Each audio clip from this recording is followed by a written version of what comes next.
तो आपने एक नई परिभाषा गढ़ दी ना, अब तो कहाँ वंशवाद, अब तो समाजवाद नमाजवाद हो गया ना। अब तो ये नई परिभाषा गढ़ दी गई, एक नया शब्द और ऐड कर दिया गया है। मोहम्मद आजम साहब, पूजा जी सुनिए, अब रुकिएगा विजय जी। मोहम्मद आजम साहब, भाई ये आपकी आपकी आप लोगों की जो राजनीति है, ये पूरा विपक्ष किस ओर बढ़ रहा है भाई?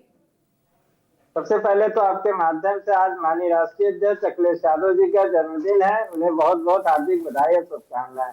दरअसल पूजा जी, ये लोग ना तो संविधान में बात करना चाहते हैं, ना तो समाजवाद में बात करना चाहते हैं, ये मनुस्मृतिवाद में बात करना चाहते हैं। मनुस्मृति का चाहते हैं कि मनुस्मृति का राजतंत्र आ जाए। उस राजतंत्र में होता क्या था, देवता जो राजा देवता माना जाता था। ये चाहते हैं कि लोग योगी जी और मोदी जी को आज देवता के रूप में पूजे, और जो दलित और पिछड़ा है वो उसकी क्या स्थिति थी प्राचीन भारत में राजतंत्र में, वो ये लाना चाहते हैं। जब हम लोग दलित और पिछड़ा पीढ़ियों को आगे लाना चाहते हैं तो इन्हें खलता है। उस खलने के रूप में इन्हें लगता है कि किस तरह से धार्मिक ध्रुवीकरण किया जाए, इसलिए नमाजवाद जैसा शब्द लाते हैं। अभी इन्हें 2024 के लोकसभा चुनाव में उत्तर प्रदेश की जनता ने जवाब दिया है कि समाजवादी पार्टी नमाजवादी पार्टी है या समाजवादी पार्टी है। समाजवादी पार्टी को विजय शर्मा जी 37% वोट मिले हैं और 37 सांसद है। नंबर 1 की पार्टी है उत्तर प्रदेश की, 100 से ज्यादा विधायक हैं। तो आप उस जनता का अपमान कर रहे हैं जो जनता समाजवादी पार्टी को वोट कर रही है। अरे आप अपना मनुस्मृति लाना चाहते हैं, अपने हिंदू राष्ट्र की बात करते हैं, करिए। भारत की जनता समझेगी कि उसका भला मनुस्मृति में है कि भारतीय संविधान में है।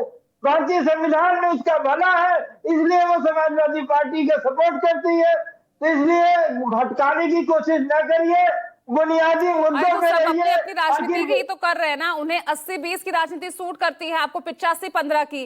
तभी तो आपको कथावाचक में आपको यादव दिखाई देता है। यहाँ पर अगर कुछ मामले हो ऐसे आ जाए तो आपने दलित नेताओं को खड़ा कर देते हैं। आप भी तो जाते ही ढूंढते हैं ना। 80-85 की बात बिल्कुल हम कहते हैं। हम बिल्कुल नहीं चाहते हैं कि भारत की, उत्तर प्रदेश की या भारत की जनता को उस त्रासदी में जाना पड़ा जो प्राचीन भारत में थी। वो त्रासदी अब भारत की जनता झेलने के लिए तैयार नहीं है।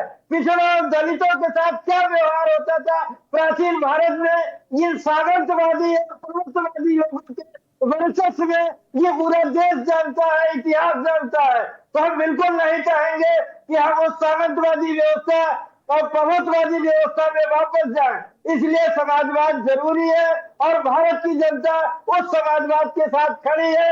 ये विजय शर्मा और सुधांशु त्रिवेदी को अच्छी तरह से मालूम है और 2024 के लोकसभा चुनाव ने ये बता दिया है।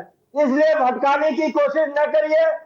ये भटका कौन रहा है यहाँ पर? हिमराज राम, ये यूपी की तरह क्या बिहार की लड़ाई को भी क्या धार्मिक लड़ाई, वो भी नीतीश कुमार के रहते हुए बनाने की कोशिश क्या बीजेपी कर रही है? क्या ये मुश्किलें आपके लिए खड़ी नहीं हो जाएंगी?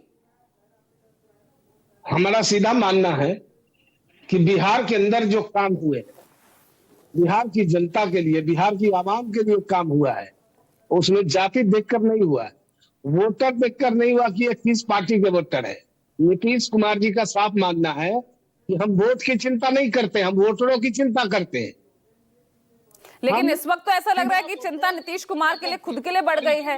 बीजेपी उन्हें सीएम चेहरा घोषित करने को तैयार नहीं है और इधर विपक्ष लगातार नीतीश कुमार की सेहत को लेकर सवाल उठा रहा है।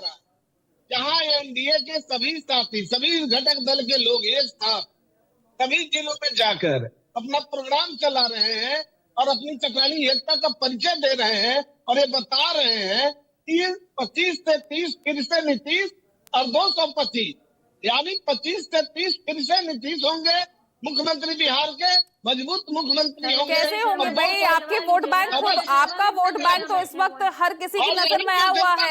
आपका पिछड़ा, दलित, ओबीसी, ईबीसी पर नजर विपक्ष की है और वक्फ कानून को लेकर पहले ही आपके मुस्लिम कई सारे जो नेता हैं, आपकी कोई पार्टी छोड़ रहा है, कोई नाराज बैठा हुआ है।